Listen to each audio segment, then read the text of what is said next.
ሰላም የሃሚንግ ስፖርት ተከታታዮች እንዴት ናችሁ? የዕለተ ማክሰኞ የሃሚንግ ስፖርት ስፖርታዊ መረጃዎችን ይዘን ቀርበናል። የአውሮፓ ቻምፒየንስ ሊግ የሩብ ፍጻሜ የመልስ ጨዋታዎች በዛሬውና በነገው ዕለት ይከናወናሉ። እነዚህን ጨዋታዎች የምንመለከት ይሆናል። በተለይም በዛሬው ዕለት በአንፊልድ ሮድ በሊቨርፑል እና በፒኤስጂ መካከል እንደዚሁም ደግሞ በዋንዳ ሜትሮፖሊታኖ ስታዲየም በአትሌቲኮ ማድሪድ እና በባርሴሎና መካከል የሚደረገውን ጨዋታ በስፋት እንመለከታለን። በትናንትናው ዕለት ግን በእንግሊዝ ፕሪሚየር ሊግ የ32ኛው ሳምንት የመጨረሻ ጨዋታ በኦልድ ትራፎርድ በማንቸስተር ዩናይትድ እና በሊድስ ዩናይትድ መካከል ተከናውኖ በሊድስ ዩናይትድ 2-1 አሸናፊነት ተጠናቋል። ይህንንም የምንመለከት ይሆናል። የሃሚንግ ስፖርት የተለመዱ አጫጭር ሌሎች ስፖርታዊ መረጃዎችንም የምናቀርብ ይሆናል። ሃሚንግ ስፖርትን ሳብስክራይብ በማድረግ ተከታተሉ፣ ሼርን በማድረግ ሌሎች አጋሩ፣ ሀሳብ አስተያየታችሁንም አስፍሩልን። በቅድሚያም የእንግሊዝ ፕሪሚየር ሊግ የ32ኛው ሳምንት በትናንትናው ዕለት የተከናወነውን ጨዋታ አስቀድመን እንመልከት። በኦልድ ትራፎርድ በተደረገው ጨዋታ ኦካፎር የሊድስ ዩናይትዱ ተጫዋች ባስቆጠረው 2 ጎል ሊድስ ዩናይትድ ማንቸስተር ዩናይትድን 2-1 በማሸነፍ 3 ነጥብን አሳክቷል። በተለይም ደግሞ የወራጅ ቀጠና ስጋት ከሚያንዣብብባቸው የእንግሊዝ ፕሪሚየር ሊግ ክለቦች አንዱ እንደመሆኑ መጠን ትናንትና ማሸነፉ ከወራጅ ቀጠናው በ6 ነጥብ እንዲርቅና የተሻለ በፕሪሚየር ሊጉ የመክረም ተስፋውን እንዲያለመልም አድርጎታል። በ32ኛው ሳምንት ኖቲንጋም ፎረስት አቻ ከመውጣቱ ጋር ተያይዞ እንደዚሁም ደግሞ የቶተንሃምን መሸነፍ ተከትሎ የበለጠ ከወራጅ ቀጠናው እንዲርቅ ያደርገዋል። በዚህ ሳምንት ለወራጅ ቀጠና ስጋት ካለባቸው ክለቦች ሊድስ ዩናይትድ እና ዌስትሃም ዩናይትድ ነበረ ያሸነፉት። በትናንቱ ጨዋታ ላይ ካስሜሮ ነበር የማንቸስተር ዩናይትድን ብቸኛ ጎል ያስቆጠረው። ነገር ግን በዚህ ጨዋታ ላይ ከረዥም ጊዜ በኋላ ጉዳት ላይ የነበረው ሊሳንድሮ ማርቲኔዝ ይሄ አርጀንቲና ተጫዋች ተሰልፎ ተጫውቶ ነበር። ነገር ግን ከረፍት እንደተመለሱ በ56ኛው ደቂቃ ላይ በሰራው ጥፋት በቀይ ካርድ ከሜዳ የወጣበት ሁኔታ ማንቸስተር ዩናይትድን የበለጠ ያሳሳው ነበር። የሊድስ ዩናይትድ ጥንካሬ እንዳለ ሆኖ ማለት ነው። ከ45 ዓመት በኋላ በፕሪሚየር ሊጉ ሊድስ ዩናይትድ ማንቸስተር ዩናይትድን ከ4 አስርት ዓመታት በላይ አስቆጥሯል። ካሸነፈ በፕሪሚየር ሊጉ አሸንፏል ማለት ነው። ይሄ አዲስ ታሪክ ያስመዘገበበትም ውጤት ነው። ሊድስ ዩናይትድ ጠንካራ ክለብ ነው። በማንቸስተር ሲቲ 1-0 ሲሸነፍ በሜዳው ምን ያህል ማንቸስተር ሲቲን ፈትኖ እንደነበር ተመልክተናል። በኤፍኤ ካፕ ግማሽ ፍጻሜም ጨዋታ በዌስትሃም ዩናይትድ ላይ የበላይነት ነበረው። ዌስትሃም ዩናይትድ ከኋላ ተነስቶ 2 ጎል አስቆጥሮ ጨዋታው ወደ ጭማሪ ሰዓት ሲሄድ የበለጠ መነቃቃት ቢያሳይም በዛ የሩብ ፍጻሜ ጨዋታ አሸንፎ በኤፍኤ ካፕ የግማሽ ፍጻሜ ጨዋታም የሚጫወት ቡድን ነው። ምናልባትም ደግሞ እንደ ቼልሲ ያለውን ቡድን ካሸነፈና ማንቸስተር ሲቲም ሳውዝሃምፕተንን ካሸነፈ በኤፍኤ ካፕ ፍጻሜም የሚጫወት ክለብ ሊሆን ይችላልና ሊድስ ዩናይትድ ትናንትና ማሸነፉ በብዙ መንገድ ለክለቡ ጠቀሜታው ላቅ ያለ ነው ማለት ነው። በዛሬው ዕለት ሌላው የሚጠበቀው ትልቁ ውድድር የአውሮፓ ቻምፒየንስ ሊግ ነው። ውድድሩ በሩብ ፍጻሜ የመልስ ጨዋታዎች ተመልሷል። በሳምንቱ የሊቨርፑልንና የፒኤስጂን ጨዋታ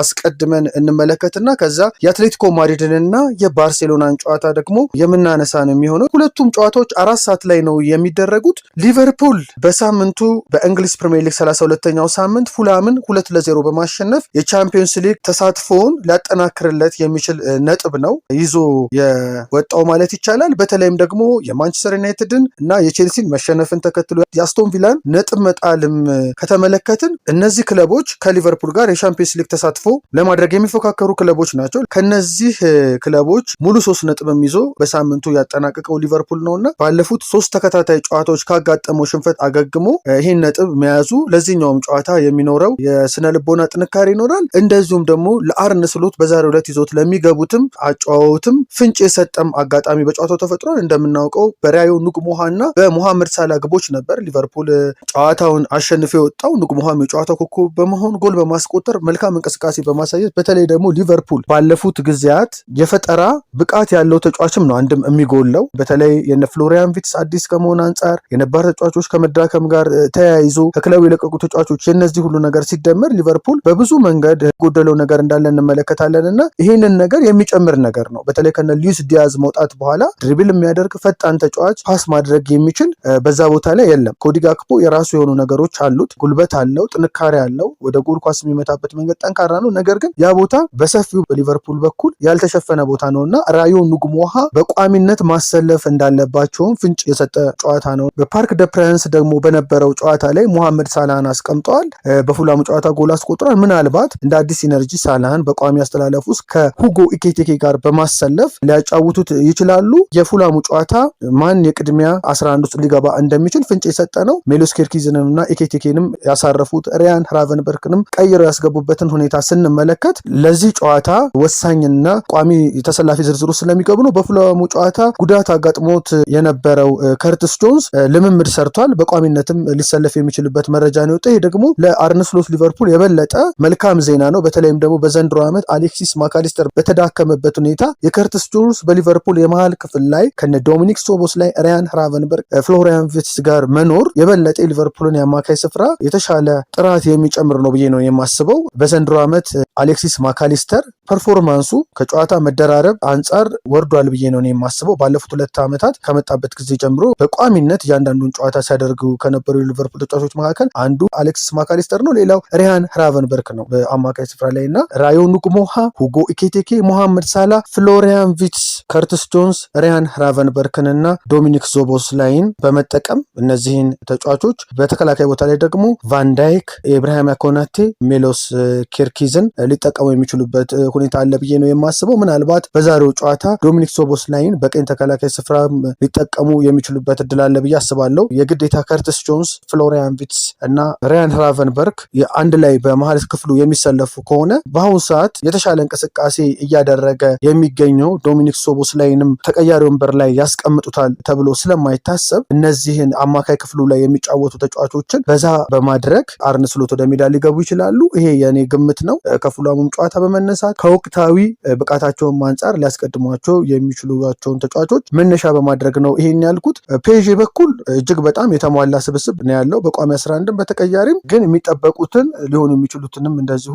አስተላለፎች ማንሳት ተገቢ ነው። የ2-0 ውጤት በነገራችን ላይ መቀልበስ የሚችል ነው አሁን ሊቨርፑል ካለበት ወቅታዊ አቋም አንጻር ነው እንጂ የ3-0ም የ4-0 ውጤት ሲቀለበሱ በእግር ኳስ ታሪክ ተመልክተናልና ሊቨርፑልም በተደጋጋሚ ይህን ጊዜ በተለይም ደግሞ በአንፊልድ ሮድ ሲያከናውን እንደነበር የሚታወስ ነው። የአንፊልድ ሞቲቬሽን የደጋፊዎች ለተጫዋቾች አቅም መሆን ጠንካራ ድጋፍ ማሳየት እንዳለ ሆኖ አርነ ስሎት በአስተላለፍ በተጫዋቾች ምርጫ በታክቲክ ረገድ የሚወስዱት ነገር ለጨዋታው ማሸነፍ ለሊቨርፑል ወሳኝነት አለው ብዬ ነው የማስበው። በተለይም ደግሞ ሊቨርፑል በአማካይ ስፍራ ላይ ያለውን ጥራት መጨመር መቻል አለበት። አማካይ ክፍሉ ጠንካራ ከሆነ ተከላካይ ክፍሉንም ያግዛል። ፊት ላይ የሚሰለፉትንም በዛሬው ጨዋታ ይገባሉ ተብሎ የሚጠበቁትንም የሊቨርፑል አማካይ ብዙ ነገር ይጠበቅበታል ማለት ነው። ይህንንም ጨዋታ ሊያሸንፍ የሚችለው የአማካይ ስፍራውን ብልጫ የሚወስድ ከሆነ ነው። እስቲ ግን በተወሰነ መልኩ ቅድም ሊሰለፉ ይችላሉ ብዬ በሊቨርፑል በኩል ቋሚ 11 ውስጥ የጠቀስኳቸው ተጫዋቾች አሉ።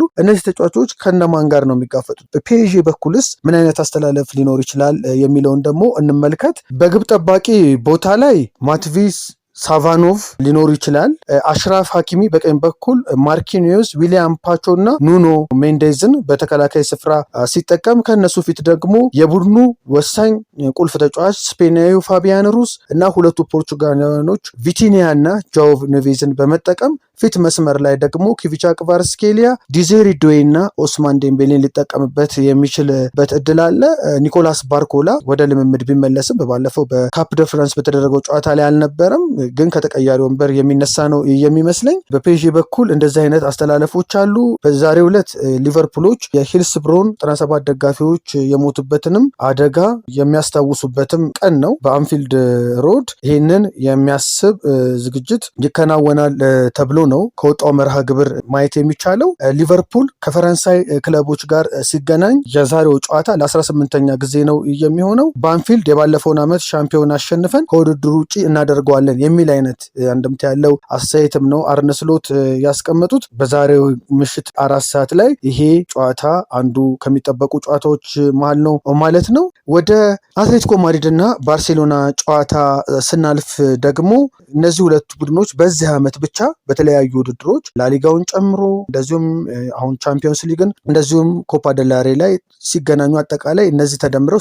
ለ6ኛ ጊዜ ነው የሚሆነው የዛሬውን ጨዋታ ጨምሮ። በካምፕ ኑ ባርሴሎናን ከ20 ዓመት በኋላ ባለፈው ሳምንት በመጀመሪያው የሩብ ፍጻሜ ጨዋታ ያሸነፏት አትሌቲኮ ማድሪድ እንግዲህ በዋንዳ ሜትሮፖሊታኖ ስታዲየም ባርሴሎናን ያስተናግዳል። ምንም እንኳን አትሌቲኮ የሩብ ፍጻሜ መጀመሪያ ጨዋታውን 2-0 ቢያሸንፍም የባርሴሎና ኮከብ ላሚን ያማልም እንደዚሁም ደግሞ አሰልጣኙ ሃንስ ፍሊክም በሰጡት አስተያየት ጨዋታው ገና እንዳልተጠናቀቀና መቀልበስ እንደሚችል ነው እንግዲህ እየገለጹ ያሉት።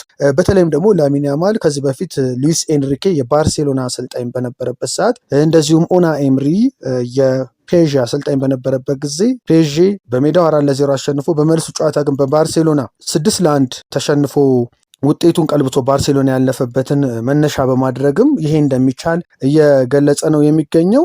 ሃንስ ፍሊክም ውጤት ቀይሮ ማለፍ ለባርሴሎና ታምር ሊሆን አይችልም ነው እንግዲህ እያለ እየጠቀሰ ያለው።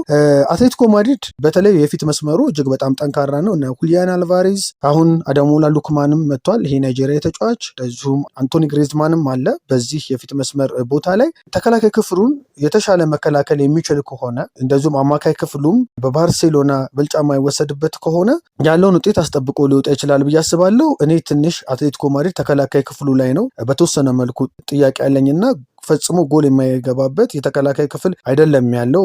ዲያጎ ሲሞኔ ጠንካራ የተከላካይ ክፍል ሲገነባ ተመልክተናል አትሌቲኮ ማድሪድን ማሰልጠን ከጀመረበት ጊዜ ጀምሮ እና በተለይ በተከላካይ ስፍራ ላይ እጅግ በጣም አትሌቲኮ ማድሪድ የተሳካ ነገር የሚያደርግ ከሆነ የባርሴሎና እንቅስቃሴ ሊገታ የሚችልበት ሁኔታ አለ። ነገር ግን የ2-0 ውጤት በቀላሉ መቀልበስ የሚችል ነው። ባርሴሎና መሄድ ድል ይኖረዋል። ይሄ ጨዋታ ለሁለቱም 50-50 እድል ነው ያላቸው። ለሁለቱም እድል አለ። ባርሴሎና ውጤቱን ለመቀልበስ አትሌቲኮ ውጤቱን አስጠብቆና ተጨማሪ ጎል እንደውም አስቆጥሮ ግማሽ ፍጻሜ ሊቀላቀልበት የሚችልበት እድል አለና እንደውም በሊቨርፑል እና በፔዥ መካከል እንዳለው ጨዋታ ቀድሞ ፔዥ ያሸንፋል ብሎ አስተያየት እንደ መስጠት ቀላል አይመስለኝም። የነዚህ የሁለት ቡድኖች ጨዋታ ምሽት 4 ሰዓት ላይ የሚሆነውን የምንመለከተው። በድረ ጨዋታ ደግሞ ምን አይነት እንቅስቃሴ ነበር የሚለውን እናያለን። አትሌቲኮ ማድሪድ በእርግጥ ሩብ ፍጻሜውን ሲቀላቀል የመጣበትን መንገድ ከተመለከትን በቀላሉ ነው የመጣው ማለት ይቻላል። በተለይም ደግሞ በአንድ አመት ትሪፕሌት ነው በነበረው ጨዋታ ከቶትናም ጋር ቶትናም የሰራው ስህተት ነው እንጂ በመልሱ ጨዋታ አትሌቲኮ ማድሪድ በቶትናም ተሸንፎ ስንመለከት ለዚህ ነው የአትሌቲኮ ቡድን ጎል የሚቆጠርበት ቡድን ነው የምለው። ይሄ ነገር ስለሚያጠራጥረኝ ነው። ቢሆንም ከፍተኛ ፉክክር የሚደረግበት የተመጣጠነ ፉክክር የሚደረግበት እና የተወሰኑ ነገሮች ልዩነት ፈጥረው ቡድኖቹ ግማሽ ፍጻሜ ሊገቡበት የሚችሉበት እድል የሚፈጠር ነው የሚመስለኝ። እናንተስ ምን አይነት ግምት ይኖራችኋል? ጨዋታዎቹ ምን ሊሆኑ ይችላሉ የሚለውን ፕሮግራሙ ተጭኖ ዩቲዩብ ላይ በሚቀመጥበት ጊዜ ኮሜንት ላይ ሀሳብ አስተያየታችሁን በመስጠት ተሳተፉ። ሃሚንግ ስፖርት ቻናል የተከፈተው አምና የካቲት ላይ ነበረ። 1 ዓመት አልፏል። ወደ 500 ሳብስክራይበር እየተጠጋን ያለው ሃሚንግ ስፖርት ራሱ ፕሮግራሙም ለ5 ወራት ያህል አምና 2017 ላይ በመናኸሪያ ሬዲዮ 99.1 ላይ ዘወትር ሰኞና ሐሙስ ከ7 እስከ 8 ሰዓት ይቀርብ የነበረ ዝግጅት ነበረ። የስፖርተኞች ግለ ታሪክ ዝግጅት፣ የሴቶች እግር ኳስ ላይ የሚያተኩር የእንግዳ ፕሮግራምን ጨምሮ ማለት ነውና የተለያዩ ፎርማቶችንም እያስተካከለን እንመጣለን። ለጊዜው በብዛት አሁን ከቅርብ ጊዜያት ወዲህ በተለይ አጫጭር ስፖርታዊ መረጃዎችን ነው ወደ እናንተ እየደረስን የምንገኘው። መጪው ዓለም ዋንጫ ነው።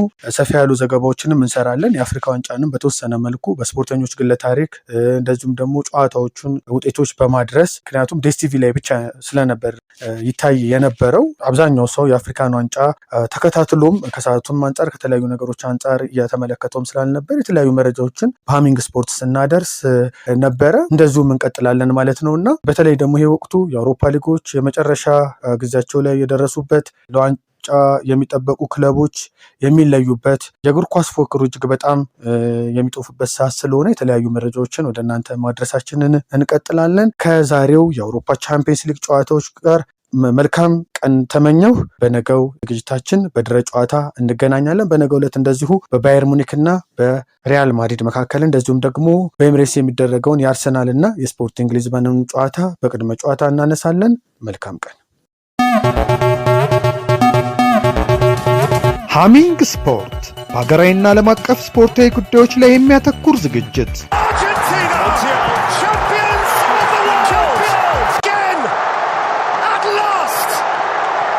በሃሚንግ ስፖርት የስፖርት ዜናዎች፣ በተመረጡ ርዕሶች ላይ ውይይት፣ የእንግዳ ዝግጅት፣ የስፖርተኞች ግለ ታሪክና የሴቶችን እግር ኳስ በልዩ ሁኔታ ይዳስሳል።